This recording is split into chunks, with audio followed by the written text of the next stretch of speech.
Hello everybody, welcome back to my channel, and I'm really happy to see you in today's video because this video is going to be about dark academia perfumes. And I love fall autumn. I love fall aesthetic. I like dark academia aesthetic. I love fall perfumes. You guys know that, and I know that a lot of people are just like me.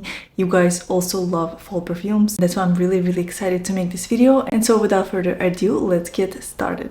And for today's video, I chose perfumes that are a bit dark, a bit mysterious, like maybe a little bit sexy and alluring, but not too much, and maybe something melancholic, you know, this type of mood. And the first perfume I want to discuss is Muse by YSL. And as far as I know, this is one of their newest fragrances.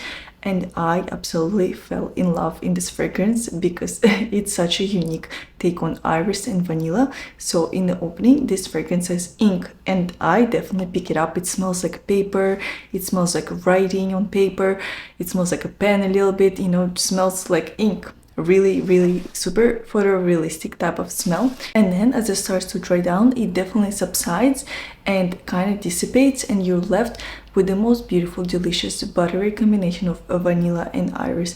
It's a very beautiful, I would say, iris forward type of fragrance with the ink accord and with vanilla, just smoothing it all out and creating a very alluring cloud. It's a very beautiful fragrance. It matches the dark academia aesthetic perfectly. It has a kind of melancholy, very calm and introspective mood, and I think fall is just the perfect season to wear it. And the next fragrance is Lune Feline, and Lune Feline is a very exotic vanilla to me. This is such a comforting and beautiful scent.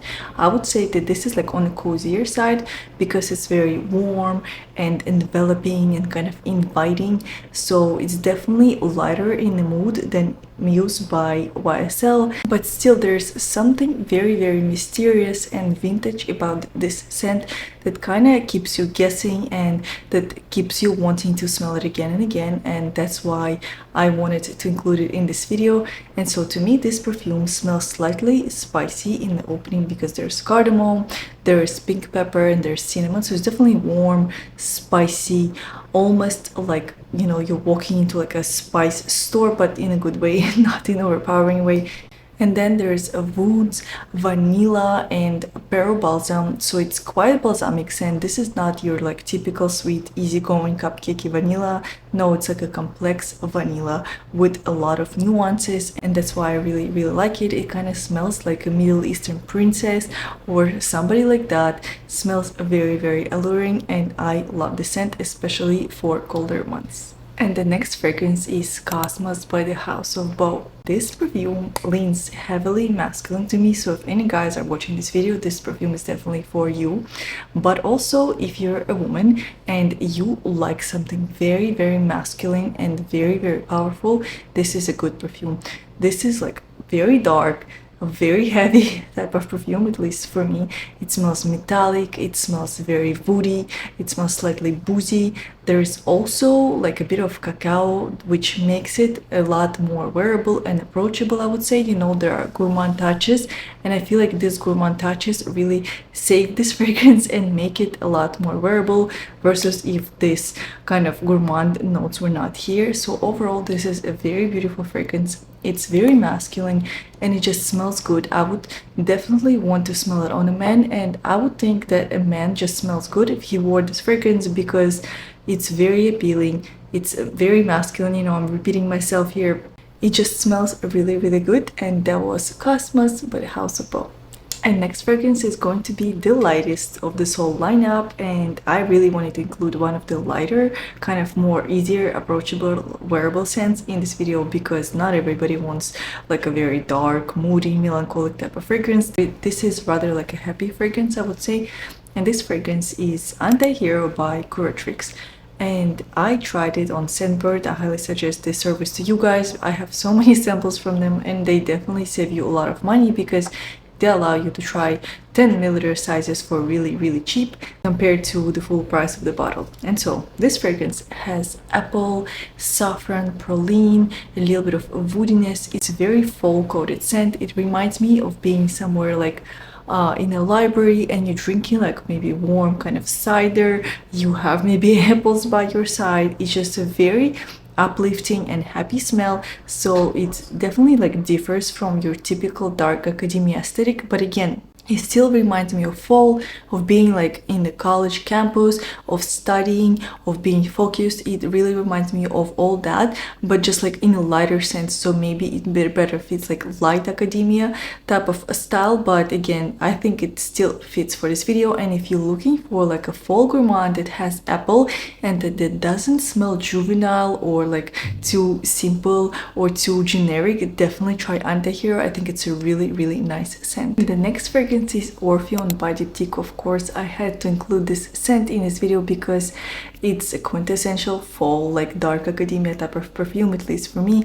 And this fragrance smells like Jupiter berries a lot. It reminds me of being in the forest, of walking through the forest while it's very cloudy and foggy outside, and you just in this very introspective type of mood. And also, this fragrance smells strongly like woods. There's lots of cedar, so you have to not mind cedar to like this fragrance. And then there is also powdery notes. So I would say that the most prominent notes are Jupiter berries, powdery notes, and cedar. They're all blended super well. It's very smooth. It's super creamy and nice and kind of like piney. And overall, I think it's a really nice fragrance. It can easily be your signature scent for fall and winter if you like this type of scent profiles, and I think it's really beautiful. And the next fragrance is Vanille Supermassive, and this is not only a dark academia fall type of perfume, it's also super addictive perfume.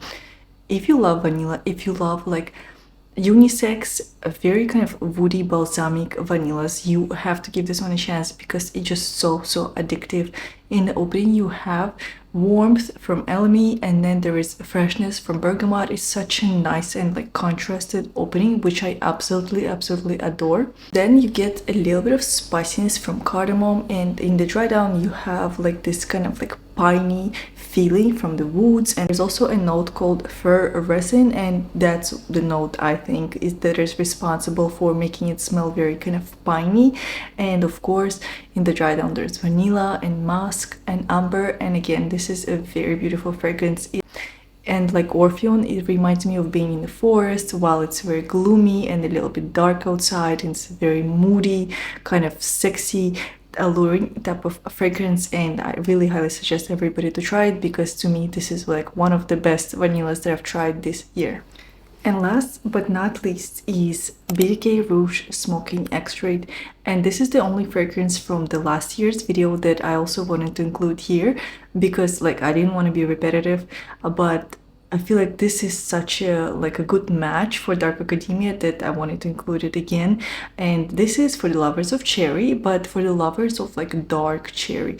It smells like cereal in the opening. The opening is kind of like light and playful, but do not be mistaken. The fragrance will get a lot deeper and darker and more mysterious as it dries down. The cherry gets like super dark. There's also pearl balsam, so it's like balsamic. It becomes resinous. There is also patchouli, and I would say that the base is pretty heavy and dark and not for the weak. To be honest, this is a very kind of like projecting and powerful perfume. And if you're looking for not a typical cherry, for like a darker cherry, for something very alluring, then I would heavily suggest to try this scent. I personally love it, and if you have taste similar to mine, you might love it as well. And so this was all. These were my suggestions for dark academia perfumes, and if you like this video, then please give me a thumbs up and subscribe to my channel. And of course, please give me your recommendations. Which perfumes are you wearing this fall? Which perfumes are you wearing when you want to step into this dark, mysterious and different type of mood? I'll be really waiting for your suggestions and comments, and I'll see you in the next video. Bye!